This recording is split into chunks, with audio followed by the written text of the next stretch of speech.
Hello, everybody, wherever you may be. Welcome back to the Ham Radio Live channel. My name is Larry. My call sign, Kilo 7 Hotel November. As you can tell, it's about 1 in the afternoon on September the 2nd, 2020. This is an open invitation to people who have put off their ham radio license. Now, I cut this video previously, and there were some words in it that I just didn't like. So I'm redoing the entire video because, quite honestly, we cut them live, and I want to make them right. Saying what I said, which wasn't bad, might go by some people, which was if you want to be a ham and you're a technician, you want a general or extra license. You're already a ham if you're a technician, and you should be treated and respected as one. But what I'm trying to say is that ham radio needs you. It's still alive and well. Did you know that? There are ham radio clubs in your area. Plus, the HRL is a great resource for you if you're looking to maybe get into ham radio as a hobby. I waited way too long. I really did. I was listening. I was a DX listener for many, many years, 45 at the time. And I loved buying classic radios, new radios, and just listening to the sounds from Havana and from Australia, from all over the world on shortwave radio. And then he asked me a question. This was the question that changed my life for ham radio. He said, "What's your call sign? Are you in ham radio?" I said, "Oh gosh, no, no, no, I could never learn code." Morse code was always a problem for me. I actually bought back in the late 70s ARRL, which stands for American Radio Relay League, which is essentially our national group and helps us to be as one family together. They used to produce an LP. That's an old album, to teach you Morse code.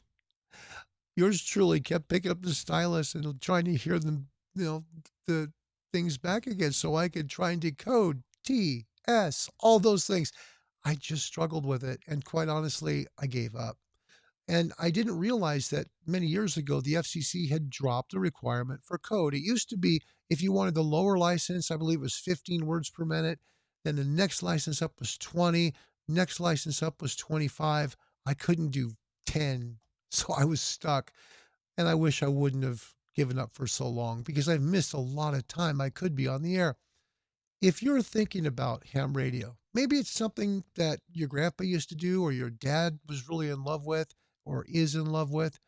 I want to just give you an open invitation from all of us in the ham radio community to say, we need you. We want you to be on the air with all of us. We would love nothing more than to talk with you. We would. And the test isn't that hard. There's great ways to take it. There's classes that your local radio club can help you around, getting signed up for.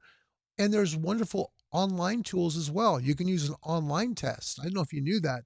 It doesn't test you for the FCC license, but it does prepare you to take the tests. Now, in my case, I wanted it all. I wanted to get all 3 licenses in one day. By God's grace, I did. And it was a lot of work, though. Over 160 hours was invested, for me at least, to get my license. I haven't looked back since. It's the greatest decision I've made for myself because doing this allows me to de stress from my normal life.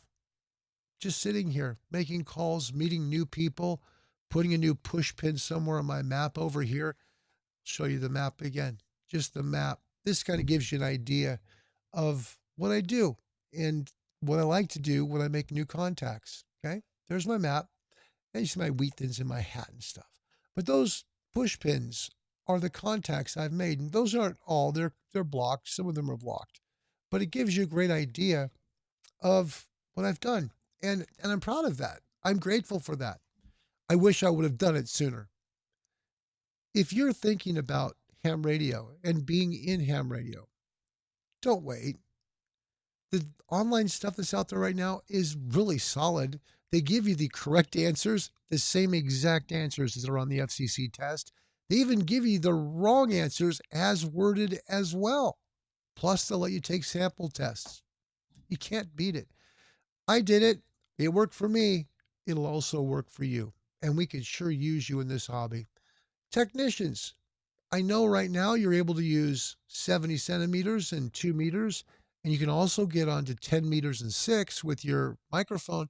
But wouldn't you like to work 20 and 40 as well? Those are the big bands that are typically used now, plus 80. You can. It's not that hard to move up. You can do it. I am not smart at math. I'm the worst guy at math in the world. Okay. When they put in the dictionary, the worst guy in math in the world, my picture's there. Okay. But there's not many questions on the exam about math. So you really don't have a whole bunch of math computations to do if you're like me and you're not good at math. Most of it has to do with licensing, the laws, making sure you're following the rules, the federal rules that the FCC tests. A lot of the questions are about that. Some of them are about propagation, how it works. Some of it's about the meter bands and what they are. You can learn all that.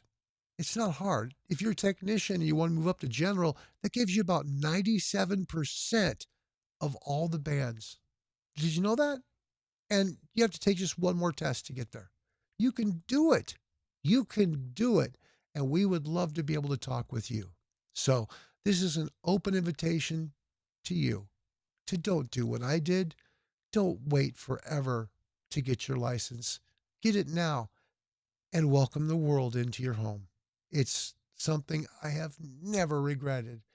I will tell you this, once you do it, be careful. You can throw a lot of money into this stuff quickly. So make sure you do your research.